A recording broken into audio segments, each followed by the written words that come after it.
شادی کے رات لڑکی کے بیگ میں رکھی جانے والی ضروری چیزیں۔ یہ ویڈیو ان تمام لڑکیوں کے لیے جن کی شادی ہونے والی ہے، ان ماؤں کے لیے بھی جن کی بیٹیوں کی شادی ہونے والی ہے۔ السلام علیکم my YouTube family, welcome to my channel. میں امید کرتی ہوں میری یوٹیوب فیملی بالکل ٹھیک ٹھاک ہوگی اور اللہ کا شکر ہے میں بھی بالکل ٹھیک ہوں۔ شادی کی رات ایک لڑکی کے پاس کون کون سی چیزیں ہونا بہت ضروری ہیں، میری ویڈیو آج اسی بارے میں ہے۔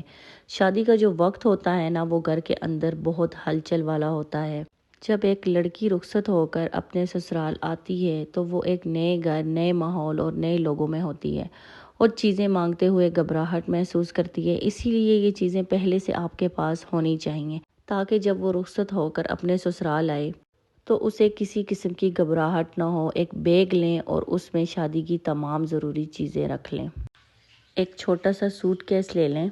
یہاں میں آپ کے ساتھ جو چیزیں رکھنی ہے وہ شیئر کروں گی۔ میں آپ کے ساتھ یہاں کچھ پکچر شیئر کروں گی تاکہ آپ کو سمجھنے میں تھوڑی آسانی ہو۔ سب سے پہلے آپ نے ایک کاٹن کی بیڈ شیٹ رکھنی ہے، کیونکہ فینسی بیڈ شیٹ تو آپ کے سسرال والے بچھا دیتے ہیں۔ پھر آپ نے ایک ٹاول رکھنا ہے، ایک چھوٹا ایک بڑا، جیسے آپ کو بہتر لگے۔ ٹاول کا میں آپ کو اس لیے کہہ رہی ہوں کیونکہ اکثر گھروں میں اٹیچ واش روم نہیں ہوتے، الگ سے واش روم ہوتے ہیں۔ جو اٹیچ واش روم ہوتا ہے وہاں پر تو ٹاول الگ سے آپ کے لیے نیا رکھا ہوا ہوتا ہے، لیکن جو اٹیچ واش روم نہیں ہوتا وہاں پہ پہلے سے ٹاول ہوتا ہے، وہ سب یوز کرتے ہیں، تو اسی لیے آپ نے الگ سے اپنا ٹاول رکھنا ہے۔ اس کے بعد آپ نے ایک ہلکا سا فینسی سوٹ پہلے سے اپنے بیگ میں رکھ لینا ہے تاکہ جب آپ اگلے دن صبح اٹھیں، شاور لیں تو آپ کو کسی کو بلانا نہ پڑے، کسی سے کچھ کہنا نہ پڑے۔ آپ آرام سے اپنا سوٹ نکالیں اور پہن لیں۔ اس کے بعد آپ نے اپنے سوٹ میں نائٹیز تو لازمی رکھنی ہے، کوئی بھی نائٹیز ہو، سلک والی لے لیں تو وہ زیادہ بہتر ہے۔ میرا یہ خیال ہے کہ ایک لڑکی کی جب نئی نئی شادی ہوئی ہوتی ہے، بجائے اسے سمپل کپڑوں میں سونے کے، پیاری سی ایک نائٹی اس کے پاس ضرور ہونی چاہیے، اور یہ ماؤں کو اپنی بیٹیوں کے بیگ میں ضرور رکھنی چاہیے۔ اور یہ نہیں کہ آپ ایک ہی نائٹی رکھیں اور اسی کو پہنیں، اس کا کلر بھی خراب ہو جائے۔ کم از کم بھی نہیں ہے تو آپ نے 2 نائٹیاں یا 3 نائٹیز تو ضرور اپنے پاس رکھنی چاہیے تاکہ آپ چینج کر کر کے وہ پہن سکیں، کیونکہ جب ایک ہی آپ کے پاس ہوگی تو اس کا کلر بھی سم ٹائم خراب ہو جاتا ہے اور آپ کو پھر سمجھ نہیں آتی کہ دوسری کہاں سے لے کے آئیں اس ٹائم۔ پھر اس کے بعد ایک اچھی پینٹی اور ایک برا رکھیں۔ اس میں شرم کی کوئی بات نہیں، کیونکہ یہ ہر لڑکی کی ضرورت ہے۔ دیکھیں، فینسی کپڑوں کے نیچے برا اور پینٹیز الگ ہونی چاہیے اور کیجول کپڑوں کے نیچے الگ کاٹن کی ہونی چاہیے، تو اس لیے آپ نے برا اور پینٹیز بھی 2 رکھنی ہے۔ اس کے بعد آپ نے اپنے کچھ پیڈ اور انڈر ویئر بھی بیگ میں لازمی رکھنے ہیں۔ اب کچھ بچیاں کہیں گی کہ ہمیں تو ڈیٹس وغیرہ نہیں ہے۔ دیکھیں، اس ٹائم بچیوں کو سٹریس ہوتا ہے، انزائٹی ہوتی ہے، جس کی وجہ سے ہمارے ہارمون ڈسٹرب ہوتے ہیں، تو اسی لیے بعض ٹائم اگر ہماری ڈیٹ نہیں بھی ہوتی تو ہمیں پیریڈز ہو جاتے ہیں، اور ویسے بھی بچیوں کو نیو کپڑوں کے نیچے انڈر ویئر لازمی پہننا چاہیے تاکہ ہمارا ٹراؤزر وغیرہ جو ہے وہ خراب نہ ہو۔ اس کے بعد آپ نے اپنے فینسی سوٹ کے نیچے پہننے کے لیے کوئی بھی فینسی سے چپل لازمی رکھنے ہیں، ہلکی پھلکی ان کی ہیل ہونی چاہیے، تھوڑے سے وہ فلیٹ اچھے لگیں گے۔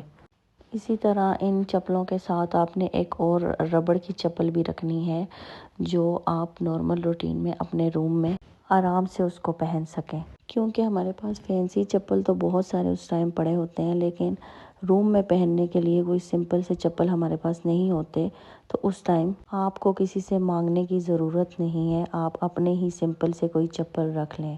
اس کے بعد آپ نے ایک اچھا سا کوئی بھی فیس واش رکھنا ہے جو آپ کو سوٹ کرتا ہے، ایک رول آن رکھ لیں اچھا سا۔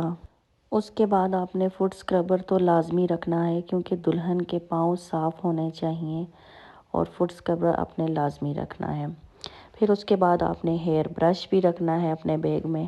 پھر اسی طرح اس کے بعد آپ نے میک اپ ریموور بھی لازمی رکھنا ہے اپنے بیگ میں، کاٹن بڈس رکھنے ہیں، ساتھ ہی آپ نے اچھا سا شیمپو اور کنڈیشنر بھی رکھنا ہے، کیونکہ شادی والے دن آپ کے ہیئر اسٹائل پہ بہت زیادہ محنت کرتی ہیں پارلر والیاں، تو آپ کے بال بہت رف ہوئے ہوتے ہیں، تو اسی لیے آپ نے کنڈیشنر تو لازمی رکھنا ہے تاکہ آپ کے جو بال ہیں وہ اسموتھ اینڈ سلکی ہوں۔ پھر اس کے بعد آپ نے ہیئر ڈرائی لازمی رکھنا ہے اپنے بیگ میں، کیونکہ جب آپ نہا کے شاور لے کے نکلیں گی تو آپ کے بالوں سے جو پانی کے قطرے گریں گے وہ آپ کے فینسی کپڑوں کو خراب کر سکتے ہیں، تو اسی لیے ہیئر ڈرائی آپ نے لازمی اپنے بیگ میں رکھنا ہے۔ پھر اس کے بعد ٹوتھ پیسٹ برش بھی آپ نے اپنے بیگ میں لازمی رکھنی ہے۔ اس کے بعد آپ نے اپنی کوئی فیوریٹ پرفیوم بھی لازمی رکھنی ہے۔ پھر اس کے بعد آپ نے اپنے بیگ میں ایک چھوٹا سا پاؤچ رکھنا ہے، اور اس پاؤچ میں آپ نے ہلکا سا اپنا لائٹ میک اپ رکھنا ہے۔ اس پاؤچ میں آپ نے آئی برش، پینسل اور نیل پینٹ، مسکارا، ایک اچھی سی لپسٹک رکھنی ہے آپ نے، بی بی کریم کوئی بھی آپ رکھ لیں جو آپ کو سوٹ کرتی ہے۔ تو یہ ساری چیزیں آپ نے اپنے بیگ میں لازمی رکھنی ہے، کیونکہ ہماری شادی کا میک اپ بھی اتنا زیادہ ہوتا ہے تو ہمیں سمجھ نہیں آ رہی ہوتی کہ ہم لوگ کون سی چیز کہاں سے نکالیں، تو اسی لیے شادی کی اگلی صبح آپ کو چیزیں ڈھونڈنے میں پریشانی نہیں ہوگی اگر آپ نے پہلے سے پلاننگ کی ہوگی۔ جو اگلی صبح کے لیے ساری چیزیں آپ نے اپنے سوٹ کیس میں ریڈی کر کے رکھی ہوں گی، تو آپ کو چیزیں ڈھونڈنی بھی نہیں پڑیں گی اور آپ کو کوئی مشکل بھی نہیں ہوگی۔ آپ کو پتہ ہوگا کہ یہ میرا سوٹ کیس ہے اور اس میں میرے نائٹ اور اگلے دن کی صبح کی ساری چیزیں موجود ہیں۔ اگر کچھ لڑکیاں پہلے سے کچھ چیزوں کی پلاننگ کر لیتی ہیں تو انہیں وہاں جا کر کوئی پریشانی نہیں ہوتی۔ اگر آپ کی ماؤں نے بتایا ہے آپ کو تو پھر تو بہت اچھی بات ہے، لیکن جن بچیوں کو ماؤں نے نہیں بتایا، میں نے یہ ان بچیوں کے لیے ویڈیو بنائی ہے۔ تو مجھے امید ہے کہ آپ کو میری یہ ویڈیو ضرور پسند آئی ہوگی۔